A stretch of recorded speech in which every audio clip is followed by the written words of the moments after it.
Tiga. Halo, selamat datang di Pirlo Gabri. Dan kenalin aku Pirlo atau Gabri, terserah kalian mau manggil apa sesuai nama channel ini. Dan selamat datang di video pertama channel ini yang akan masuk ke dalam segmen Pirlo Talking yang membahas tentang opini segala sesuatu yang pengen didiskusikan gitu ya. Oke.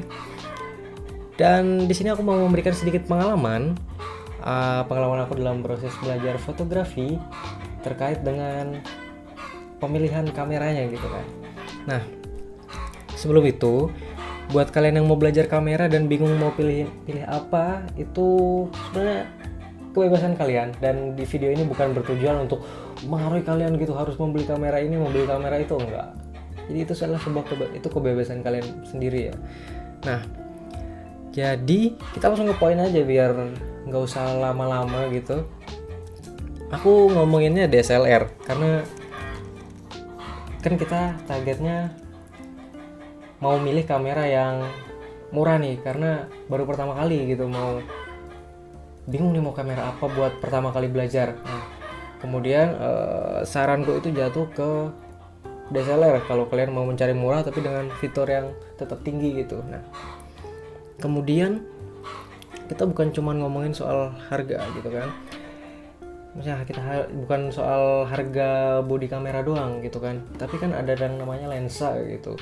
Nah, menurut saya ini untuk Nikon ya, kalau body kamera itu semua merek kamera itu sama-sama bagus gitu ya, dan untuk lensa ini Nikon itu memberikan hal spesial tersendiri gitu. Saya tidak mempengaruhi kalian ya, tapi ini opini saya, pengalaman yang saya dapatkan itu ketika saya menggunakan pilihan-pilihan lensa dari Nikon.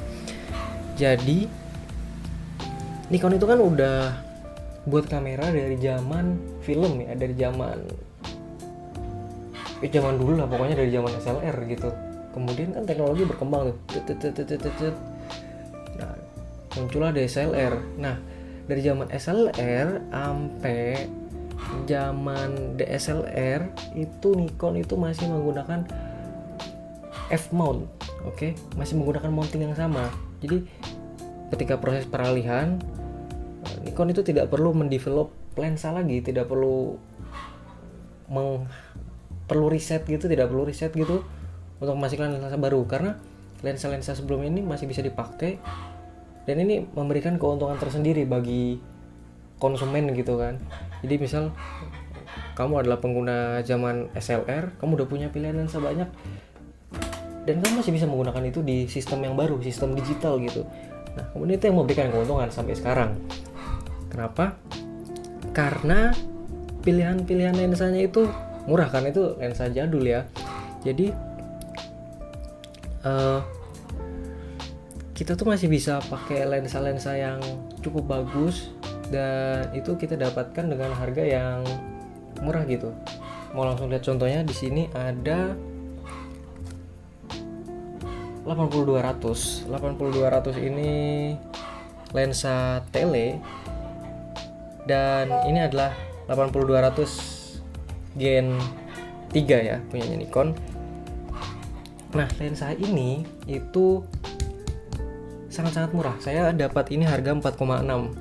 Dan kalau kita bandingkan dengan merek lain, mau ambil contoh Canon misalnya, dia tuh ada juga 80-200 f2,8, tapi itu sangat langka, jadi kita tidak hitung. Dan Canon itu adanya 70-200 f2,8. Nah, itu lensa yang lumayan mahal gitu ya, lumayan mahal. Dan kita tidak bisa bandingkan sama ini. Nah, ini tentunya sangat-sangat menguntungkan.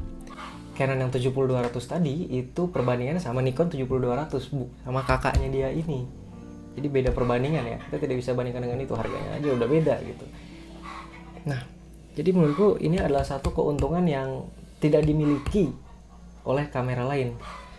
Kamu bisa dapatkan lensa profesional gitu untuk memenuhi vokal kamu. Kemudian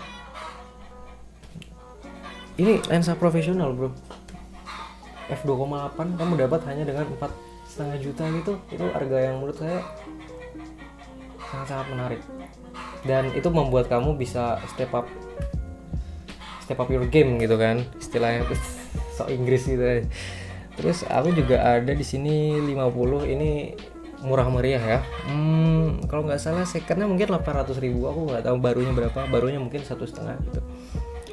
Nah, tapi disclaimer, kalau kamu mau pakai lensa jadul yang autofocus, rata-rata lensa jadul yang autofocus itu setauku AFD ya, ini AFD semua, lensa AFD Nikon kodenya. Nah, itu harus dipasangkan dengan kamera-kamera tertentu. Contohnya di sini dia ini pakai sekrup ya, pakai sekrup. Nah, di bodi kameranya juga ada sekrup.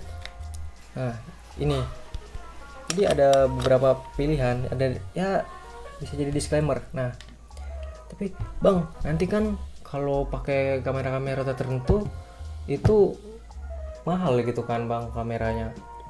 Sebenarnya enggak juga. Kalau kita pilihannya itu kita kan memikirkan budget. Tentu mungkin kita akan menggunakan teknologi yang sedikit lebih lama. Saya juga seperti itu. Dulu saya pakai Nikon D90. Dan Nikon D90 ini dia bisa pakai. Harganya cuma 2 jutaan mungkin sekarang kalau D90. Tapi ini udah rusak ya. Kemudian ada D7000 series, mungkin DD ya, seri semi ke profesionalnya Nikon lah ya. Di sini saya pakai D700, tentunya juga udah skrup, dan ini adalah kamera full frame paling murahnya Nikon. Saya dapat harga 4,5 juta juga, sekitaran itu.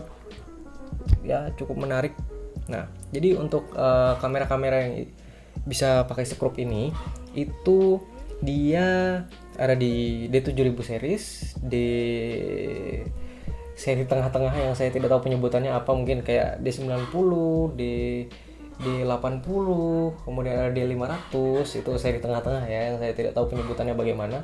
Kemudian ada D600, D700, D800, ya dia D7000, entah saya sudah sebutkan atau enggak tadi ya. Nah, itu kemudian D700 ini ya. Ini pokoknya ya, maaf saya sedikit kebingungan menyebutnya tadi ya. Tapi seri-seri itu yang bisa. Nah, untuk seri D3000 dan D5000 itu tidak bisa. Jadi harus menggunakan lensa yang mungkin sedikit lebih baru gitu. Nah, jadi ini adalah hal yang sangat menarik gitu. Kamu bisa dapetin lensa murah gitu, tapi lensa bagus gitu kan. Nah, jadi itu aja sih yang aku mau share kali ini selama penggunaan. Jadi aku bisa dapetin lensa-lensa yang kayak begini, bisa banyak vokal yang bagus lah istilahnya gitu kan. Terus ya, dan hasilnya juga menurutku nggak main-main gitu kan. Jadi itu aja, semoga insight ini bisa membantu kalian. Maaf aku sedikit keringatan men, ini lumayan panas. Dan silakan kalian komen di bawah, silakan kalian diskusi, sampaikan pendapat kalian. Jika aku ada salah silakan saja komen, gak usah malu-malu, karena aku juga masih belajar. Kalian bisa koreksi aku gitu kan. Oke, sampai jumpa, dadah.